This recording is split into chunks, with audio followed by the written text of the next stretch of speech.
Hello everyone, IVF ചെയ്യുന്നുണ്ട് മറ്റൊരു എപ്പിസോഡിലേക്ക് വീണ്ടും സ്വാഗതം. IVF ഒരു തവണ ഫെയിലായോ ഇനി എല്ലാ അവസാനത്തും തോന്നുന്നുണ്ടോ? സത്യത്തിൽ ഇതൊരു അവസാനം ഒന്നല്ല, തുടക്കമാണ്. IVF ഫെയിലാകുന്നത് മനസ്സിന് വളരെ ബുദ്ധിമുട്ടുള്ള എക്സ്പീരിയൻസ് ആണ്. ഒരുപാട് പ്രതീക്ഷകളും ഒരുപാട് പൈസയും ഒരുപാട് പ്രാർത്ഥനകളൊക്കെ വെച്ചിട്ടാണ് നമ്മൾ IVF ചെയ്യുന്നത്. ഒരു നെഗറ്റീവ് റിസൾട്ട് കാണാൻ തികച്ചും ഒരു വേദനാജനകമാണ്. പക്ഷെ ഒരു കാര്യം മനസ്സിലാക്കണം, IVF സൈക്കിൾ ഫെയിലാകുന്നത് വളരെ കോമൺ ആണ്.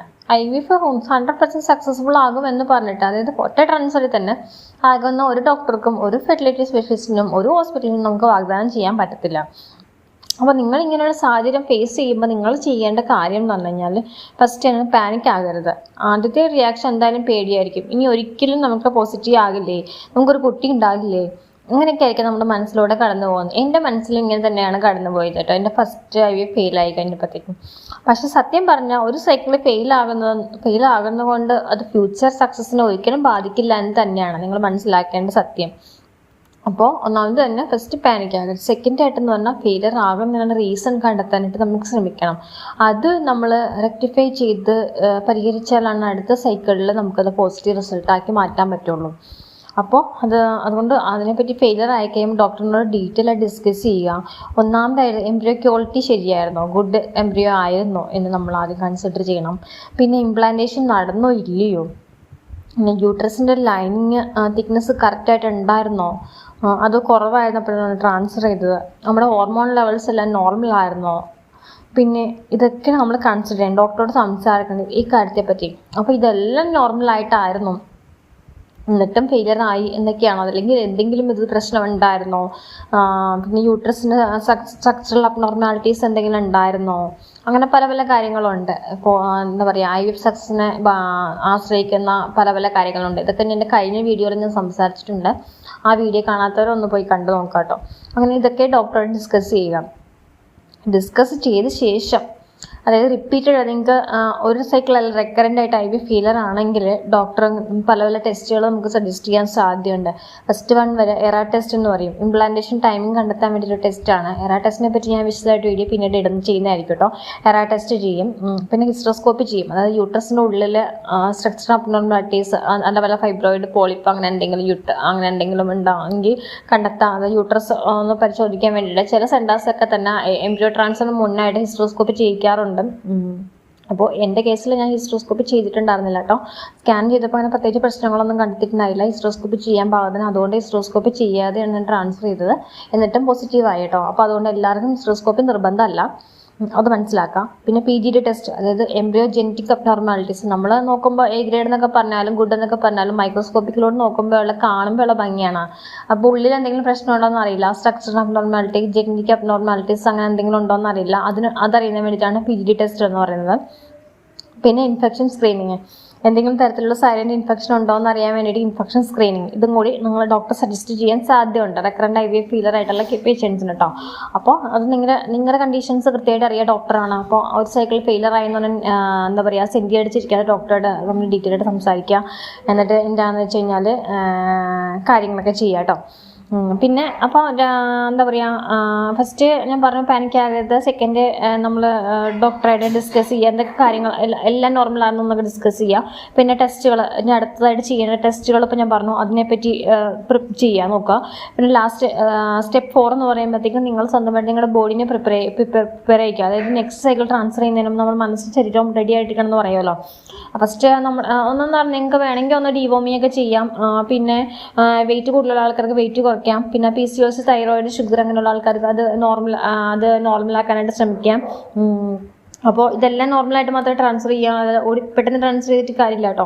പിന്നെ ഹെൽത്തി ഡയറ്റായിട്ട് എടുക്കുക നിങ്ങൾ. അതായത് ഞാൻ പറഞ്ഞിട്ടുണ്ട്, ഗ്രീൻ ലീഫി വെജിറ്റബിൾസ് കഴിക്കുക, ഗ്രീൻ നട്ട്സ്, ഇതൊക്കെ ഇംപ്ലാന്റേഷൻ ഹെൽപ്ഫുൾ ആക്കുന്നതിന് വേണ്ടിയിട്ടുള്ള സാധനങ്ങളാണ്. പിന്നെ അധികം വറുത്തതും പൊരിച്ചതും ബേക്കറി ഐറ്റംസ് അങ്ങനെ ഒരുപാട് കാര്യങ്ങളുണ്ട്. ഹെൽത്തി ഡയറ്റായിട്ട് ഫോളോ ചെയ്യാം.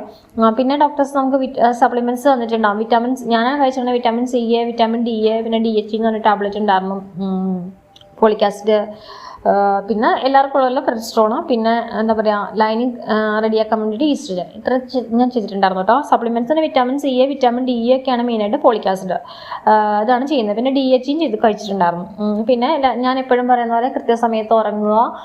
നമ്മളൊരു എന്താ പറയുക ഹെൽത്തി ലൈഫ് സ്റ്റൈൽ, അതായത് കൃത്യസമയത്ത് ഉറങ്ങണം, കൃത്യസമയത്ത് എഴുന്നേൽക്കണം. അതായത് നമ്മുടെ ബോഡീനെ അതായിട്ട് കറക്റ്റായിട്ട് ബയോളജിക്കൽ ക്ലോക്ക് മെയിൻറ്റെയിൻ ചെയ്യുന്നത്. നമ്മളൊന്ന് താളപ്പിഴ പറ്റിക്കഴിഞ്ഞാൽ ബോഡി മൊത്തത്തിൽ താറുമാറാകും. അപ്പോൾ അതുകൊണ്ട് നന്നായിട്ട് ഉറങ്ങുക. 8 മണിക്കൂറെങ്കിലും ഉറങ്ങിക്കഴിഞ്ഞാൽ മാത്രമാണ് എന്താ പറയുക നമ്മുടെ ലൈനിങ് കറക്റ്റ് ആവുള്ളൂ. പിന്നെ അത്യാവശ്യം ലൈറ്റ് വാക്കിങ് ചെയ്യാം. അതായത് പെൽവിക് ഏരിയയിലേക്ക് വേണ്ടിയിട്ട് ബ്ലഡ് ഫ്ലോ കൂടുന്നതിന് വേണ്ടിയിട്ടാണ്. അത് ഇംപ്ലാന്റേഷൻ ഹെൽപ്ഫുൾ ആക്കും. അങ്ങനെയുള്ള കാര്യങ്ങളൊക്കെ ചെയ്യുക. ഭയങ്കര ഹെവി ആയിട്ടുള്ള എക്സസൈസ് ഒന്നും ചെയ്യണം. നമ്മൾ ലൈറ്റായിട്ട് നടക്കുക, ചെറിയ ചെറിയ യോഗകൾ ചെയ്യുക, മനസ്സിനെ കാമാക്കുക, കൃത്യസമയത്ത് ഉറങ്ങുക, ഹെൽത്തി ലൈഫ് സ്റ്റൈൽ ചെയ്യുക, ഓവർ വെയിറ്റ് കുറയ്ക്കുക, ഇത്രയും കാര്യങ്ങളൊക്കെ ചെയ്യുക. പിന്നെ എന്താ പറയുക നമുക്ക് പോസിറ്റീവായിട്ടുള്ള ഒരു എൻവയോൺമെൻറ്റ് വേണം ഇംപ്ലാന്റേഷൻ നടക്കുന്നതിനുണ്ട്. അപ്പോൾ IVF സക്സസിനെ നേരിട്ട് അത് ബാധിക്കാം. സ്ട്രെസ് കൺട്രോൾ ചെയ്യുക, മെഡിറ്റേഷൻ, യോഗ എന്തെങ്കിലും ചെയ്യുക. പിന്നെ എന്തൊക്കെയാണ് പറയുന്നത്, പിന്നെ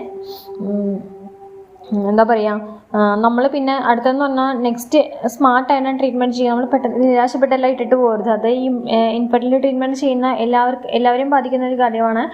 ഞാനും ചെയ്തിട്ടുണ്ട്. ഒരു ഘട്ടത്തിൽ നമുക്ക് പോസിറ്റീവ് റിസൾട്ട് കിട്ടില്ല എന്നറിയുമ്പോൾ നമ്മളെന്ന് വെച്ച് കഴിഞ്ഞാൽ ട്രീറ്റ്മെൻറ്റൊക്കെ നിർത്തിയിട്ട് നിരാശപ്പെട്ടിട്ട് അങ്ങോട്ട് പോകും. ഞാനും നിർത്തി വെച്ചിട്ടുണ്ട്. അതായത് നമുക്ക് ഒരു ട്രാൻസ്ഫർ കഴിഞ്ഞ് പെട്ടെന്ന് തന്നെ, ചിലപ്പോൾ അതൊന്നും പെട്ടെന്ന് തന്നെ ട്രാൻസ്ഫർ ചെയ്യാൻ, പക്ഷേ ചില സമയത്ത് നമ്മുടെ മൈൻഡ് അതുപോലെ ആയിരിക്കത്തില്ല. അപ്പോൾ നമുക്ക് ഒരു ബ്രേക്ക് എടുക്കണമെന്നൊക്കെ തോന്നും. അപ്പോൾ ബ്രേക്ക് എടുക്കണമെങ്കിൽ കുഴപ്പമില്ല, പക്ഷെ ഒരുപാട് സമയം ലാഗ് ചെയ്യാണ്ടിരിക്കാൻ. കാരണം എന്താ പറയുക പക്ഷെ എങ്ങനെ ചെയ്താലും നമ്മുടെ മനസ്സ് തയ്യാറായിട്ട് വരിക, നമ്മൾ സ്മാർട്ടായിട്ടിരിക്കുക, നെഗറ്റീവ് അടിച്ചിട്ട് ഭയങ്കരമായിട്ട് ഡിപ്രഷനായിട്ട് ട്രാൻസ്ഫർ ചെയ്യാതിരിക്കാം.